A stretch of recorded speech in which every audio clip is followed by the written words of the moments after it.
បងប្អូនដែលមានអ្នកនៅផ្ទះនេះអីណាចាំតែមេមន់មួយសាយភេមកច្រើនណាស់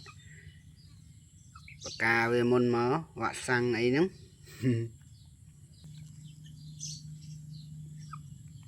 ខ្ញុំបាន3មកទៀតហើយនេះតាមពិត6តែ3ទៀតងាប់អស់ខ្លះនៅខ្លះបាទអត់ឃើញមកឃើញនៅ2រៀងធំពណ៌ដូចគ្នាបងប្អូនស្រាប់មេរបស់ខ្ញុំងាប់អស់ហើយមិននឹងស្អីស៊ីទេអត់សូវបាននៅកន្លែងហើយអញ្ចឹងនៅសល់តែមួយហ្នឹងឯងនេះពូគាត់យកបាមកឲ្យ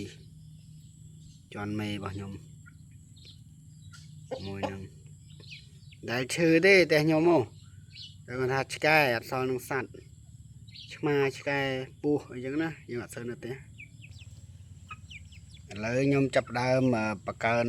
មុខរបរចិញ្ចឹមសត្វនឹងឡើងវិញហើយបងប្អូនតែគាត់ថាចាំមើលមួយ10ថ្ងៃទៀតធ្វើត្រង់ធ្វើអីហើយ